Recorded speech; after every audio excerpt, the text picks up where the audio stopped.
9635 8589, você participa comigo, manda a sua mensagem. Hoje eu perguntei sobre cota de gênero. Aliás, não foi cota de gênero, desculpa, cotas raciais. Você é a favor, você é contra? Daqui a pouquinho nós vamos abrir a sua mensagem aqui para falar um pouco mais sobre os assuntos políticos, e principalmente sobre polícia ainda. Está aqui conosco o vereador por Goiânia, Fabrício Rosa, que está presente em nossa bancada, nos dando a honra de participar dessa conversa, e também o doutor Amarildo, que é suplente de vereador e está também conosco em nossa bancada. Eu vou até sentar aqui entre os dois, licença aqui a minha produção, para que a gente possa dar os bem-vindos ainda melhor. Vereador, seja bem-vindo. Obrigado, querido, fofinho da gente, bom demais estar aqui com vocês, parabéns a vocês pelo programa e conta com a gente. Doutor Amarildo, muito bem-vindo. Fofinho, bom dia vereador, a todos que nos acompanham, uma satisfação estar com vocês aqui mais uma vez. Antes de iniciar a nossa conversa mesmo formal, seu olho combina com o cabelo, né? Ei, acabou de sair o policial aqui com essa mesma história. Eu falei, elogio em off ali o policial. O cara ficou sem graça aqui, fofinho. Ah, foi? Ficou sem graça. Aí é o problema dele, Amarildo. Vem aqui comigo, vamos falar de coisa séria, porque a operação contra golpe tem aí prendido a alta cúpula militar, vereador Fabrício Rosa, e há inclusive a possibilidade da prisão de Jair Bolsonaro, porque ele já foi citado nessa investigação. Bem, você que está em casa, é importante que você saiba que essa operação ela é fundamental para a história do nosso país. Não é uma operação qualquer. É feita pela Polícia Federal, baseada em vários documentos públicos. Imprimiram documentos públicos no Palácio do Planalto, baseada em arquivos encontrados em computadores de pessoas que estão sendo investigadas, celulares de pessoas que estão sendo investigadas, delações premiadas como do Mauro Cid. E por que ela é tão importante? Ao longo da nossa história, nós convivemos com vários golpes e vocês que estão em casa são inteligentes e sabem disso. Golpe do Getúlio Vargas, golpe para que o presidente Jânio Quadros tomasse posse, tentaram um golpe e aí fizeram um contragolpe com um general que foi contra o golpe, chamado General Lott.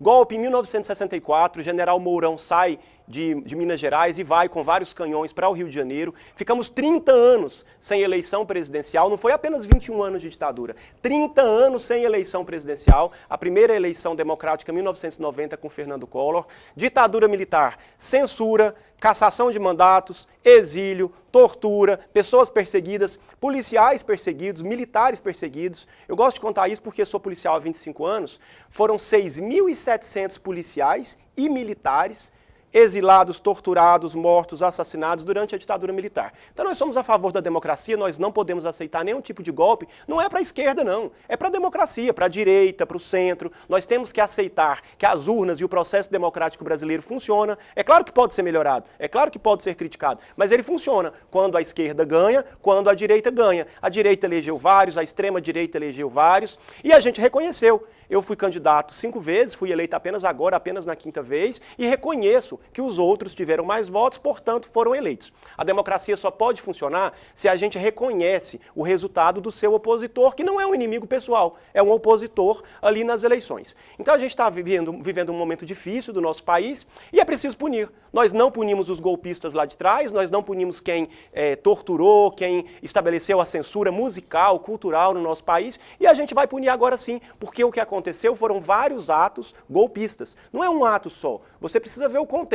12 de dezembro, botaram fogo em ônibus, em carros. 8 de janeiro, quebraram o STF, quebraram a Câmara. Uma série de outras reuniões com os tais Kids Pretos, que são generais, inclusive aqui de Goiânia, do Batalhão de Operações Especiais, mostrando que queriam assassinar um presidente da República. Onde já se viu isso, minha gente? Você pode não gostar do presidente, de qualquer matiz ideológica, mas assassinar o presidente, aí estava escrito lá. Era envenenamento, porque o Lula tem problemas na garganta e vai para o hospital. Eles iam envenenar e fingir que o cara estava com tratamento contra o câncer. Matar o Lula, matar o Alckmin, o Alexandre de Moraes. Enfim, você pode não gostar das pessoas, pode não concordar comigo, mas não pode estabelecer um processo golpista para duvidar das urnas e matar as lideranças opositoras. Doutor Amarildo, parece que tudo que a esquerda faz é querer associar o Bolsonaro a esses eventos catastróficos, diga-se de passagem. É muito triste a gente ver que já se passaram mais de 2 anos das eleições presidenciais e ainda continuam. Vou pedir aqui só a minha produção para eu pegar o microfone de mão para você, que deu uma pequena interferência. Isso é coisa da oposição, você sabe. Mas ele já resolveu aqui com o microfone? Faz Pronto, parte. agora pode continuar. É o Elon Musk. Mas É o Elon Musk. É o Elon Musk. Não vou fazer que nem a Janja, não. eu só não vou xingar. Baixou lá, xingou o Elon Musk, criando um problema para o nosso país. Mas assim, é muito triste, fofinho, a gente vê que já se passaram mais de 2 anos das eleições e nós continuamos a ver esses fatos aí de golpe, planejamento de golpe, estão planejando, estão querendo fazer isso, estão querendo fazer aquilo, e não teve nenhum ato executório. Falam-se de janeiro, e o que eu defendo é que seja punido os responsáveis. Não é crime, a polícia investigar, quem tiver responsabilidade tem que ser punido. O Bolsonaro em relação às investigações e esse processo correr de maneira mais justa. Porque como que pode um ministro que é vítima, né? De novo. Mas um ministro que é vítima, esse ministro, ele é o cara que conduz a investigação, ele é o cara que processa, que julga e que condena. Como que pode? Que sistema judiciário é esse que nós vivemos hoje no país? Né? Onde a vítima, ela investiga, processa e condena aqueles investigados. Então é um absurdo o que está acontecendo no Brasil em relação a isso. Alexandre de Moraes, ele não pode julgar esses casos, uma vez que o nome dele está envolvido. Ele é uma das pessoas, né, que, segundo as investigações, sofreria esse atentado. Então, ele deveria, no mínimo, disfarçar e repassar para o seu colega da Suprema Corte julgar esses atos aí que estão sendo investigados. E não ele mesmo, como vítima, repito, investigar, processar e julgar, até mesmo porque ele é impedido de fazer isso. Eu, como operador do direito, posso garantir para vocês que na legislação, de acordo com a legislação brasileira, ele está impedido de julgar essa ação. Mas isso vai acontecer? Claro que não, porque nós vivemos hoje num país onde tem um ativismo judicial, onde, infelizmente, o STF, ele conduz o país, ele usurpa as funções do Poder Legislativo, do Poder Executivo, e cumpre o poder, cumpre o papel do Poder Judiciário, cumpre o papel da polícia também, porque o STF agora quer investigar inquéritos intermináveis, inquéritos que nunca são concluídos, e a vítima que julga o acusado. Isso não existe e, infelizmente, fica manchado esse processo por conta da forma como está sendo conduzido. Espero, mais uma vez, que as investigações sejam concluídas e, repito, os responsáveis sejam punidos, lembrando que atos preparatórios não são puníveis no país. E até o que eles estão mostrando aí são atos preparatórios que sequer começou a execução. Mas são documentados. São documentados, mas não teve o início da execução para que seja punível. Como que você vai punir um ato preparatório? Dentro do Código Penal brasileiro. Associação criminosa, artigo 288 do Código Penal, mas eles se organizaram para praticar um único crime. Então, assim, são muito frágeis as acusações, e a gente vê que mais uma vez, uma questão política, é uma investigação política. O próprio Flávio Dino, enquanto ministro da Justiça, falou que a Polícia Federal estaria a serviço do governo, palavras do Flávio Dino, e pelo que a gente vê, infelizmente, é que a Polícia Federal está cumprindo esse papel. Infelizmente, o que a gente não assiste no nosso país é um poder judiciário imparcial e uma Polícia Federal imparcial que investiga e que pune verdadeiramente os responsáveis. Vereador, tem que esperar matar o presidente ou o Alexandre de Moraes para poder punir? Olha só, amigo que está em casa, eu acho que tem duas questões que precisam ser trazidas aqui. A primeira é que essa investigação ela não foi feita pelo Alexandre de Moraes. A Polícia Federal é um órgão respeitado, que existe há muitos anos e que é do Poder Executivo. Ela não é do Poder Judiciário. Quem está fazendo as investigações e fez um relatório de mais de 200 páginas, com várias provas diferentes, é a Polícia Federal, que vai encaminhar para o Ministério Público Federal, que é um outro órgão, que não é subordinado à Justiça e nem ao Poder Executivo, e que vai depois denunciar junto ao Poder Judiciário. Então, a Polícia Federal tem autonomia para realizar as suas ações com seus delegados federais à frente. Esse é um ponto. Um outro ponto, e aí eu tenho um certo acordo, não sou um radical, como alguns pensam. Eu acho que se o ministro Alexandre de Moraes é vítima nesse caso, acredito que talvez seja um outro ministro que tivesse que julgar esse caso específico. Em relação ao 8 de janeiro, eu não tenho a mesma visão. É preciso entender que dentro do Supremo Tribunal Federal há um sistema de distribuição eletrônico dos casos, tanto quanto aqui em Goiás, dos desembargadores. Há um sistema de distribuição. Então, o Alexandre de Moraes é o juiz natural nesse caso, que foi distribuído. Então, é preciso que o Supremo haja com imparcialidade. Agora, nós temos algo na democracia brasileira, na estrutura dos órgãos brasileiros, é que quando a própria corte ela é atacada, dentro do regimento interno da corte, que não foi criado por 8 de janeiro, ele existe há décadas, o regimento interno da corte diz que quando ela própria é atacada, ela tem o direito de se defender e de investigar. Então, o que está sendo discutido ali é que ela tem o direito de se defender. A mesma coisa quando o parlamento também é atacado, faz uma CPI e é um outro procedimento, mas é preciso dizer que é o modelo estabelecido no país. Agora, se o ministro é a vítima nesse caso, é preciso a gente analisar. Mas o 8 de janeiro não. O 8 de janeiro ele foi selecionado eletronicamente e a gente não pode esperar matar o presidente, matar o vice-presidente, matar o próprio ministro para poder investigar. Não são apenas atos preparatórios. Quebrar lá em Brasília ônibus, botar fogo em carro, isso não é um ato preparatório. Fechar as rodovias, isso não é ato preparatório. Invadir a Câmara, invadir o STF, inclusive alguns defecando dentro do STF, isso não é ato preparatório. Defecando no STF não é preparatório, é ato real. Quebrando obra de arte é ato real. Há um contexto de vários atos reais acontecidos que têm que ser analisados. Esse processo ele é um processo difícil, ele não resolve em um dia. Eu vejo que alguns bolsonaristas ficam com raiva, estão falando de eleição. Sim, estamos falando de eleição porque há 40 anos, há muitos anos, nós precisamos punir aquelas mentalidades autoritárias, golpistas, que não respeitam as regras do jogo. Ora, se eu estou na minha 5ª campanha, fui eleito agora e reconheci o resultado de todas as outras, por que o outro não reconhece o meu?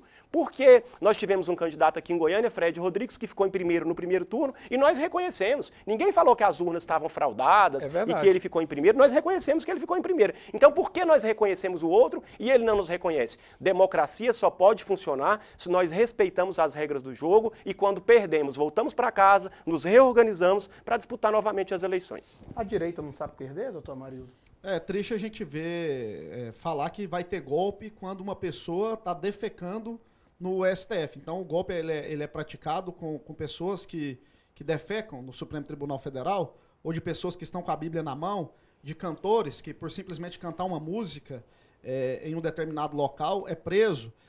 O golpe é feito com a mulher que escreve com batom, perdeu o mané, é uma frase do presidente do STF. É assim que é praticado o golpe aqui no Brasil. Pelo que eu saiba, golpe é com armas, é com armamento pesado, é com briga, é com fuzil, é retirando do poder as pessoas e não defecando no Supremo Tribunal Federal. Situação essa que deve ser punida, porém de acordo com a sua proporcionalidade. 17 anos de prisão, pena acima até de crime de homicídio. Então isso é um absurdo e mostra mais uma vez que o judiciário brasileiro está agindo com parcialidade, o que é muito triste, até mesmo porque, repito, o ministro Alexandre de Moraes é o que conduz as investigações, ele que determina diligências para a Polícia Federal, ele é o que julga, ele é o que condena, ele é o que faz tudo. O STF, na realidade, tem assumido esse papel aqui no Brasil, infelizmente. E a direita sabe sim reconhecer uma derrota. Nós perdemos aqui no segundo turno para o Sandro Mabel e ninguém contestou essa vitória do Sandro Mabel aqui em Goiânia. Agora, é um direito... não contestou? Não, de forma nenhuma. Não criticou as urnas, não criticou o processo eleitoral. Nós criticamos o quê? A forma como foi conduzido o processo eleitoral, onde foi utilizada a máquina estatal em benefício de um determinado candidato. Isso aí aconteceu, inclusive está sendo investigado. Agora, a direita sabe sim reconhecer uma derrota. Agora, nós iremos questionar o processo eleitoral, iremos questionar sim a urna eletrônica enquanto não tiver um voto auditável e que esse processo democrático brasileiro tenha mais segurança e, acima de tudo, mais confiabilidade. É direito das pessoas questionarem. Por enquanto, ainda nós temos liberdade de expressão para isso. Muito bem. Jair Messias Bolsonaro parece estar esperneando para fugir de um ostracismo político. Isso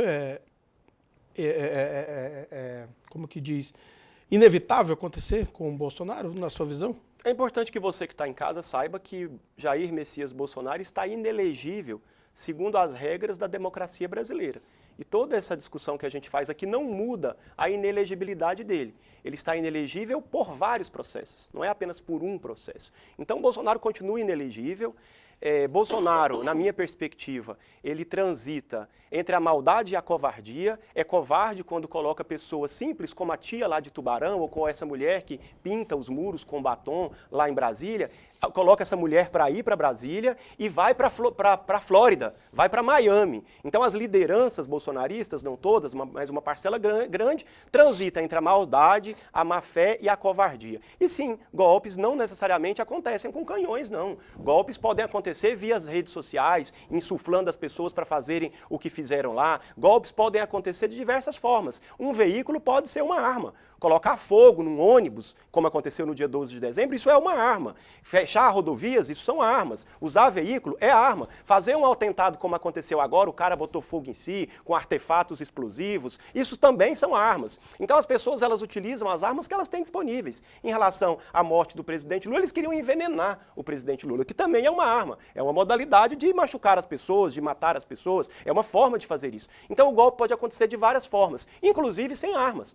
Pode acontecer um golpe parlamentar, um golpe com apoio da imprensa, um golpe com apoio do jurídico, sem armas. Golpe significa não respeitar as regras que nós estabelecemos para o jogo democrático e para o jogo eleitoral. Pode ser com armas, mas pode ser sem armas. Então, o que nós vemos de uma parcela grande do bolsonarismo, especialmente daquele mais extremado, que eu considero fascista, é uma tentativa de vencer as eleições no tapetão, enganando gente pobre, gente humilde, botando essas pessoas nas ruas por meio da utilização das redes sociais, do TikTok, do Instagram, do YouTube, convencendo essas pessoas a irem para as ruas, enquanto os grandes tubarões que não foram punidos, talvez a pena lá de 17 anos da tia seja alta, mas eu quero que a dos grandes tubarões sejam muito maiores, dos empresários que financiaram esse processo golpista, dos grandes fazendeiros que financiaram esse processo golpista, esses têm que ter uma pena muito alta e é esse que a gente cobra, que sejam punidos e a gente cobra que não haja anistia, que não haja perdão, porque a democracia tem que ser respeitada. Nós estamos como candidatos nas ruas, mostrando o nosso trabalho, mostrando a nossa biografia. São 60 mil vereadores no Brasil, centenas de deputados, e a gente merece respeito,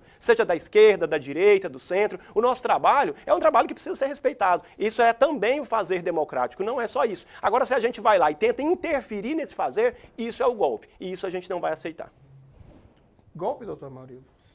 Só importante frisar aqui, para quem está nos acompanhando, que realmente o Bolsonaro ele está inelegível, mas ele não está inelegível por ter praticado crimes de corrupção, ter desviado dinheiro público, nada disso. O Bolsonaro está inelegível pelo fato de ter se reunido com embaixadores e criticado as urnas eletrônicas e ter participado de um ato do dia 7 de setembro. Né? Então, esses dois casos aí que tornaram o Bolsonaro inelegível. Você vive em um país onde o Bolsonaro é inelegível por participar de dois eventos e o Lula, que é o cara acusado aí de ter coordenado ou ter presidido o maior esquema de corrupção do país, está na presidência, aonde o José Dirceu está elegível, aonde o Genuíno, o Delúbio, essa turma toda está liberada. Mas o Bolsonaro está inelegível porque ele participou de uma reunião com embaixadores. Agora, eu não vi esse mesmo empenho e essa mesma fala da esquerda quando o MST esteve em Brasília e promoveu aquela quebradeira. Será que aquilo ali também é golpe? Quebrou o STF, quebrou lá a Praça dos Três Poderes, fizeram uma algazarra toda, a imprensa chamou de manifestante, a esquerda passou a mão na cabeça. Será que eles não são golpistas também? E em relação ao ostracismo político, as eleições de 2024 mostram que o Bolsonaro continua sendo a maior força política do nosso país. Elegeu vários prefeitos em várias capitais, ao contrário do PT, que foi humilhado nas urnas agora em 2024, deveria inclusive repensar a sua estratégia política, mostra que a população não aprova o governo petista, que conseguiu eleger apenas uma capital, prefeito de uma capital, e o Bolsonaro conseguiu aí eleger vários prefeitos, centenas de vereadores, e o PL foi o partido mais votado no Brasil nas eleições de 2024. Isso mostra a força do Bolsonaro e, claro, mostra o medo da oposição em não deixar com que ele dispute as eleições. Já que eles falam que ele é tão ruim assim, deixa ele candidatar. Muito bem, eu quero chamar um vídeo agora que chama a atenção das redes sociais e nos alerta para uma fala muito parecida com a sua, doutor Amarildo. O Flávio Bolsonaro fez uma fala, inclusive falando sobre o pensamento de matar alguém. Vamos acompanhar. Essa situação de hoje não era nem para ter inquérito aberto. Porque vontade de matar alguém, todo mundo alguma vez na vida já teve, né? Por mais que seja abominável esse sentimento, a gente ora, pede perdão a Deus por ter tido essa vontade, isso não é crime. E um crime, para ser tentado, em algum momento da sua execução, tem que ter havido algum fato que impediu os agentes de darem continuidade ao plano deles, de concretizar esse crime. O que não aconteceu também nesse suposto plano de assassinato de autoridades. Ou seja, não há nem crime, mais um episódio que não há crime. E não só é aberto inquérito pela Polícia Federal, como encomendado na PGR, é oferecida a denúncia para a pessoa que supostamente é a vítima desse plano de assassinato, Alexandre de Moraes. Quer dizer, não poderia, mais uma vez, ele está tomando decisão no inquérito ou num processo como esse, e que se foda, desculpa a expressão, mas é para ficar puto, porque isso acontece reiteradamente, não tem a quem recorrer. Eu fico aqui angustiado. Muito bem, está aqui a fala, então, Você concorda com essa fala, né? Pelo que eu entendi nas suas redes sociais? Não, na realidade a gente tem que separar a questão jurídica. Eu acho que o que ele quis colocar aí é a questão jurídica em relação à pretensão. Foi mais ou menos o que eu falei aqui. E aí eu estou falando da questão legal, tá? É importante a gente fazer essa diferença aí. Inclusive citou aí que é abominável o fato de alguém querer matar outra pessoa. Porém, o fato de pensar, de querer, de planejar, não é punível. Ele falou na implicação legal. Agora, claro, pegam esse recorte aí, o Flávio Bolsonaro fala que, né, querer matar alguém não é crime. Agora, não vi também esse mesmo empenho, esse mesmo estardalhaço aí, quando chutaram a cabeça, né, simularam chutando a cabeça do Bolsonaro como se ele tivesse morto. Não vi ninguém falar nada disso. Não vi quando várias vezes teve vídeo aí de pessoas desejando a morte do Bolsonaro. Ninguém falou nada, ninguém processou, ninguém fez nada. Agora, desejaram a morte do Lula, aí para o Brasil e a imprensa também. O vereador, desejar a morte e chutar a cabeça de um boneco simulando o Bolsonaro pode, só não pode desejar a morte do Lula, é isso? Bem, eu sinceramente nunca desejei a morte de ninguém. Nunca, vereador? Nunca desejei a morte de ninguém. Não, pode ser sincero com a gente. Sincero, nunca desejei a morte de ninguém. Eu não acho que é um pensamento sadio e saudável para a construção da democracia, para a construção das nossas próprias vidas individualmente, na família, na sociedade. Eu nunca desejei a morte de ninguém, nem de Bolsonaro e nem de bolsonarista. Nem do Novandi? Eu acredito, nem do Novandi. Eu acredito na democracia, eu acredito no diálogo, eu nunca desejei a morte de ninguém, acho que essa fala é deplorável, é deprimente, ela abre um espaço para as pessoas começarem desejando e terminarem executando. A execução, ela nasce de um desejo, de um pensamento, de um sentimento de morte, de um sentimento de ódio, de um sentimento de vingança. Isso é normal do bolsonarismo. O que a gente vê é o Bolsonaro falar, vamos fuzilar a petralhada, o que a gente vê é ele falar, a ditadura matou pouco, tinha que ter matado muito mais, o que a gente vê é o Bolsonaro falar, se você comprar um apartamento ao lado de um casal gay, esse apartamento vai desvalorizar, eu não gosto de homossexuais, enfim, é uma série de falas discriminatórias, vingativas, cheias de ódio, essa fala nesse tipo não faz parte da minha existência. Em relação ao Partido dos Trabalhadores, eu preciso contrapor o que o nosso doutor Amarildo diz. O PT ele saiu de 2.800 vereadores eleitos para 3.500 vereadores, nós saímos de 180 prefeituras para 250 prefeituras, então com todo o processo de criminalização da existência da esquerda brasileira, nós conseguimos crescer. Ao contrário do PL, que de fato foi bem votado, mas reduziu a votação em relação às eleições anteriores, em relação à porcentagem da votação. E é preciso dizer para você, amigo e amiga que está em casa, que o Partido dos Trabalhadores fez 41,3% da votação, inclusive aqui em Goiás, com o presidente Lula. De cada 10 pessoas que você conhece, na última votação, 4 aqui em Goiás votaram no Partido dos Trabalhadores, que está na presidência da República. Então, é preciso separar as discussões. Quando nós estamos falando de MST e de outros movimentos que lutam por reforma agrária, reforma urbana, direitos das crianças, enfim, cada movimento tem uma luta diferente. O MST, sim, Muita gente aqui em Goiás já foi preso por defender a reforma agrária. E aqui quero deixar um abraço para o Valdir, do MST, que foi Por preso... invadir terras também. Não, por defender a reforma agrária, não por invadir. Só por apenas defender. por dizer, ele ficou preso aqui no estado de Goiás. O Lázaro ficou preso apenas por dizer, por fazer reunião dizendo que defendia a reforma agrária. Nós tivemos vários militantes da esquerda que foram presos, não por nenhum ato concreto de ocupar terras improdutivas, nem por isso, apenas por dizer. Então, sim, há uma caçada, há uma perseguição que leva à morte. O Brasil é o país que mais mata defensores de direitos humanos, ambientalistas, indigenistas, defensores da comunidade LGBTQIA+. Quem a gente vê morrer é a Marielle. Quem a gente vê morrer é a Dorothy Stang lá no Pará. Quem a gente vê morrer são essas pessoas. Quem é caçado nas ruas é quem luta pela transformação do nosso país. Então são discussões distintas, mas a discussão nesse momento é o golpe contra a democracia, que possibilita a direita chegar ao poder, a esquerda chegar ao poder e ao centro chegar ao poder. A gente não vai aceitar o golpe e a gente não vai aceitar anistia, perdão para as pessoas que invadiram. E a gente quer a punição, sobretudo, dos grandes tubarões que levaram as pobres tias lá para poder serem presas lá no 8 de janeiro.